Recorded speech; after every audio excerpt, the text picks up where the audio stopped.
Hello and welcome back everyone to the video series dedicated to a season of the challenge that hates heights and water. That's right, we're talking about The Challenge Season 25 Free Agents Episode 5. Now let's start off where last episode left off, and that was Cara and Zach going into the elimination and winning the Oppenheimer elimination against Brandon and LaToya. And coming back to the challenge house, Cara is feeling really good about her 2 eliminations win, but she's hurting for a win herself to just stay out of the draw and stay out of another elimination. And while that's going on, we have the feud between Bananas and Jordan just festering, just holding in there like liquid hot magma ready to erupt out of a volcano.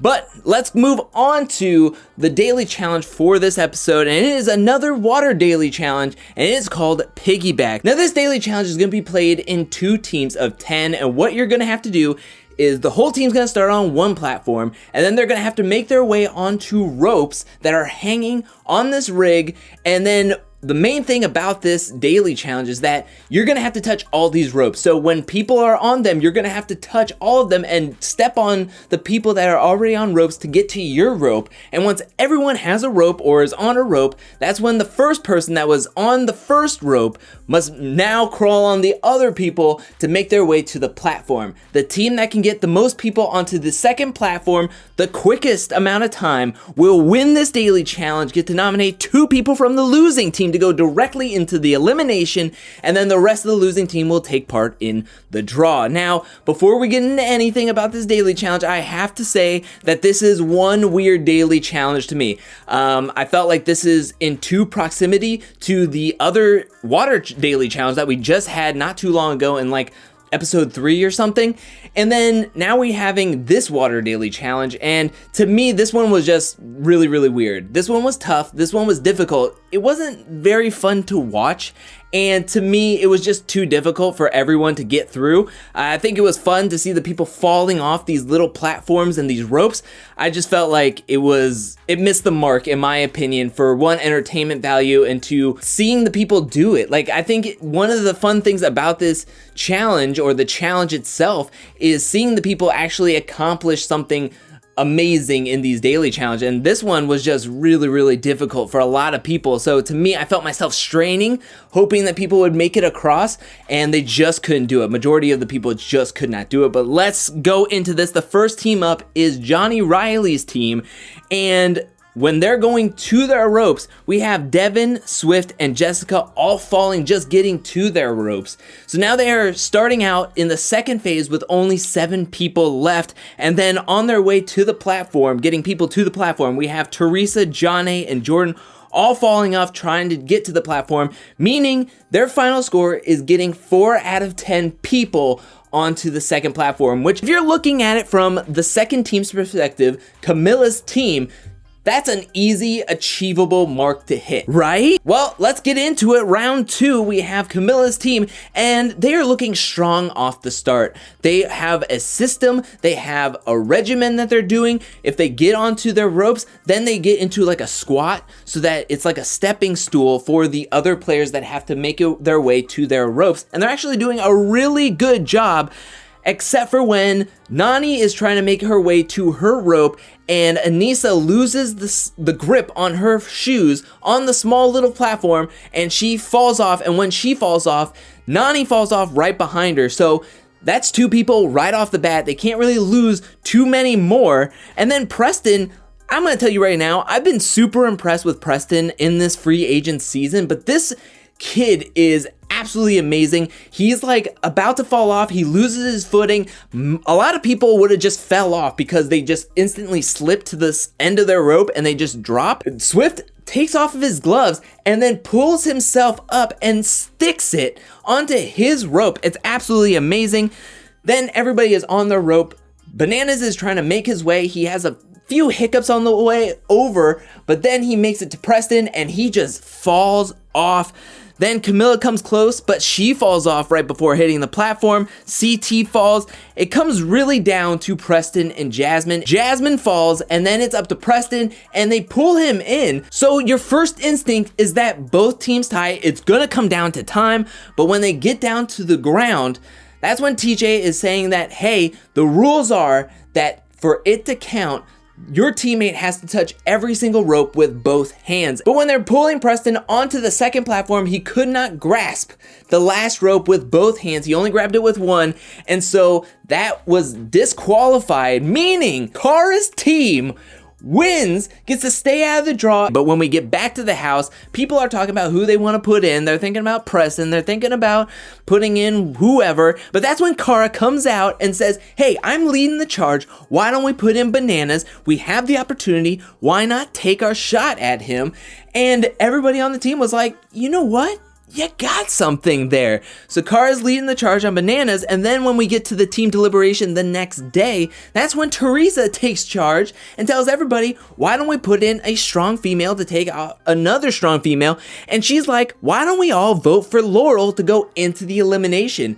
And of course, Cara, who's friends with Laurel at this time, and Jordan, who is kind of hooking up with Laurel at this time, and they're like, we're not saying Laurel's name, and people are hesitant because Laurel's a strong competitor. But then Teresa really sinks in her claws, makes the case, and that's when Devin, Leroy, and Zach, and a few other people, John A, were like, you know what? You got a point there. We're gonna say Laurel's name at the voting ceremony, and Teresa's feeling really good about herself because she's gonna take a shot at her arch nemesis in the house, her biggest threat in the house, and that is Laurel. So then we move on to the vote, and the vote for the women are all over the place. But everyone who said they were voting for Laurel said Laurel's name except for one person, and that is Teresa. Oh my gosh, I forgot this happened in this season, but Teresa she thinks she played a really strong manipulative game, saying like she can get Laurel possibly out of this game, but she doesn't have to get blood on her hands. False. That's wrong. You're playing a scared game. Teresa was playing a scared game. She thought she can have her cake and eat it too, but alas, the cake was thrown on the ground before Teresa could even get her slice on her plate.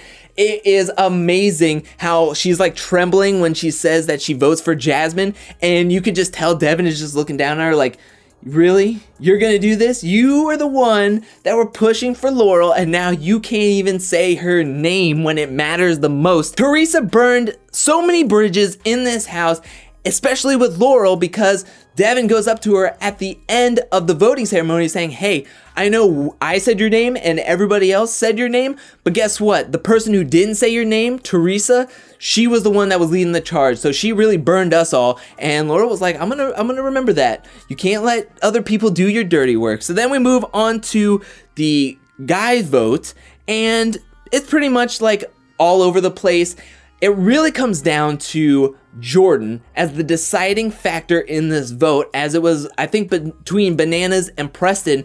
And of course, Jordan is not gonna like let this slip by. He's gonna say Bananas' name. He tells him that he has to earn his stripes, which I thought was a little far because Bananas at this point was already a multi-season champion. So he really didn't need to earn his stripes, but he was able to say Bananas' name, throw him in. So we have Bananas and Laurel going down to face off against some of their teammates in this elimination, in this draw. Now, speaking of the draw, the first one up is Camilla, who flips over her card, and it is blank.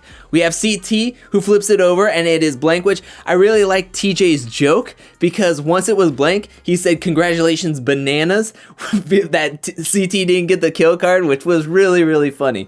Then we move into Nani, who flips over her card. It's blank. Cohutta, it's blank. It comes down to Jasmine or Aneesa. Jasmine goes up there, flips over her card, and it is the kill card. You could just see the agony and pain and defeat that's already in Jasmine's eyes as she goes and walks over to stand next to Laurel. She knows that the cards are stacked against her, going up against Laurel, and not only an elimination, but a physical elimination, like balls in. We move on. Isaac comes over, flips over the card, and it is the kill card. So he's going to be going up against Bananas in the elimination. So the first people up in this balls in elimination is the women. So it's Jasmine versus Laurel, and this goes pretty much exactly how you think it would, except for one factor, and that is that Jasmine actually scores a point on Laurel. Jasmine doesn't know if that's like Laurel being kind to her and letting her score a point, but she like is happy that she was able to at least score 1 point.